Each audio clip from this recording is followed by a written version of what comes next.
ဟာ Facebook password ကလည်းမမိတော့ဘူး Facebook နဲ့ရှိထားတဲ့ဖုန်းနံပါတ်ကလည်းပျောက်သွားပြီဒီမီးကလည်းမရှိတော့ဘူးဆိုရင် Facebook password ကိုဘယ်လိုမျိုးပြန်ယူပါမလဲဆိုတော့ကျွန်တော်ဒီနေ့ပြပြပေးပါမယ်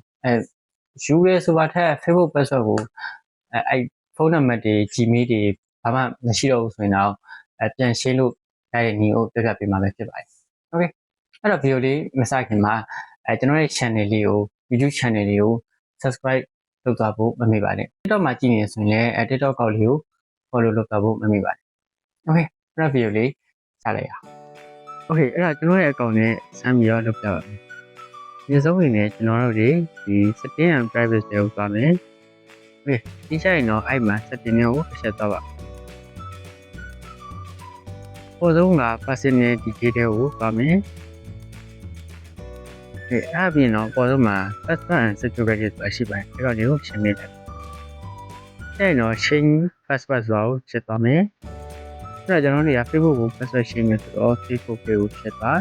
ဟုတ်ဒီနေ့ရောက်ပြီဆိုတော့ကျွန်တော်တို့ password ရှင်းရမှာဆိုတော့ကိုယ် password အဟောင်းကိုမှတ်မိလို့ရှိရင် forget your password ကိုချက်သွားပါ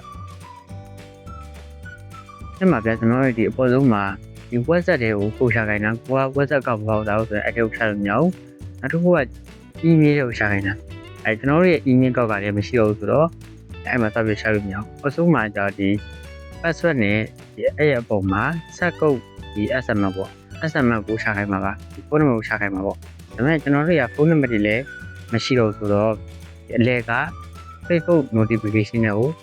Facebook တွေကိုပို့ချခိုင်းမှာပေါ့โอเคအဲ့ဒီကောင်လေးကိုနေပြီးတော့ဖုန်းလေးကိုမိလိုက်ဒါဆိုရင်တော့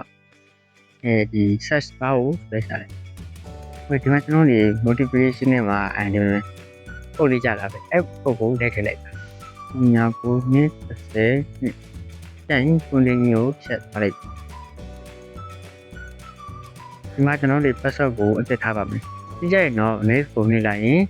password အသစ်ရှင်းတာဖြစ်သွားပါပြီ Okay so ဒီလောက်ဆိုရင်တော့ Facebook password ကိုဘယ်လိုမျိုးပြန်ယူရမလဲဘယ်လိုမျိုးပြန်ရှင်းရမလဲဆိုတာကိုသိသွားတာဘယ်လိုဖြစ်ပါလဲဒီနေ့ဗီဒီယိုကတော့ရောက်ပါပဲအားလုံးပဲကြည့်ပါ